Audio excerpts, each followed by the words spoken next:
Hey everyone, I'm Rebecca and I'm here with a baby crow tutorial for you.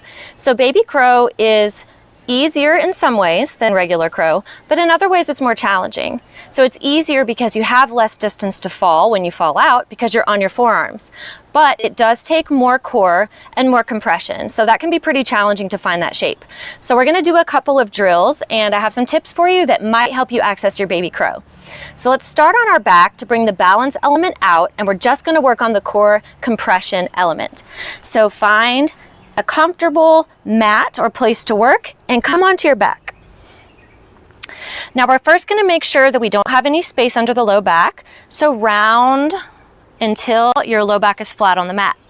Now we're going to try to bring the thighs in as close as you can to your chest without using your hands. So at first you can use your hands to kind of find that shape, but then we're going to bring our hands down and see if we can keep that tucked position. So you should feel a lot of work in your low belly and your low core, and also in your hip flexors to create this tight tuck. So now from here, if you want to come into a crow shape, just to get the feeling in your body, we're going to bring the armpits up to the knees, and you can straighten your arms up towards the ceiling. Hands are flat. So this is essentially a crow, a supine crow on your back. So this should feel like a lot of work in the core.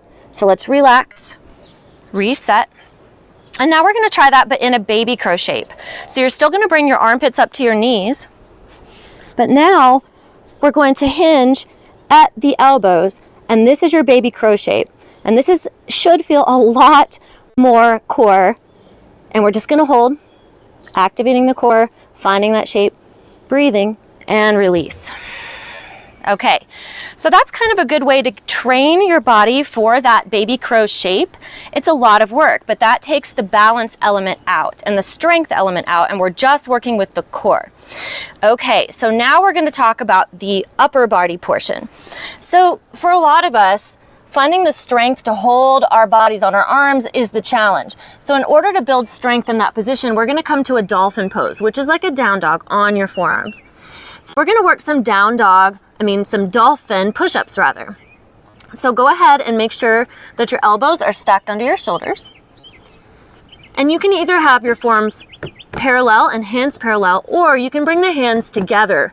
But the main thing to remember is you want to have your elbows in line with your shoulders. All right, so I'm gonna bring my hands slightly together. This just feels more stable to me. And we're gonna lift the hips, and we're just gonna pedal it out at first and start to come into our dolphin push-ups. So for that, we're going to lower our nose towards our hands and push back up. So it looks like my lower half is really not doing much. And in fact, I am just trying to keep this angle very steady at the hips. And you can even bend your knees if this is not good for your hammies. But you see how I'm not doing anything much with my legs, and all the movement is coming from my upper body. So again, here's how it looks with the straight legs. And this is going to build that shoulder girdle stability and strength to support you in your baby crow. So that's a good way to build strength. Now we're going to come into the full arm balance. So to build baby crow, there are several ways you can come into it. Let's start from a squat. So you're going to find your nice squat position. And again, this is setting you up to have your belly to your thighs, finding that compression. So I like to place my hands down, maybe on fingertips at first, and then bring your knees up into your armpits. I'm going to shift my body forward as I bring my forearms down. Knees are still in armpits. Send the weight forward, and now think that crow push up. It's the pushing up portion. Push the mat away. Squeeze heels to your bottom. Hold here and reset. So there's a lot of push going on with my forearms, resisting my face coming down to the mat. So push the mat away. And simultaneously, you're creating that tight tuck with your lower body. Okay, so one more time from the squat. Here we are. Place the fingertips down to set your position. Bring the forearms down. Knees come into the armpits. Shift the weight forward. Now push the mat away and squeeze heels to your bottom. Come back. Awesome. All right, so we're going to talk about some ways to level it up if baby crow is already accessible to you. So I'm going to come into my baby crow. Go ahead and set up nice and tucked. And now I'm gonna do some taps.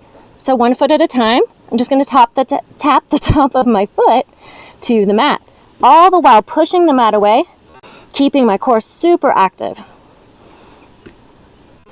Awesome. Coming back. So another way that we can come into baby crow is from forearm plank. So we're gonna do kind of a tiptoe motion as we step our feet up towards our arms. And then as we get closer, we're just gonna bend the knees, tuck the knees in to the armpits, and squeeze into our baby crow. Coming out, you can walk your feet back out to the plank, reset, tiptoe in, start to bend the knees, and shift forward. Step back out. So this is a great way to work some strength and core into your baby crow as well. So you're gonna hit that plank, walk in with control, walk back out with control. Another option to help you find compression for baby crow is to start in this forward fold with your belly basically glued to your thighs.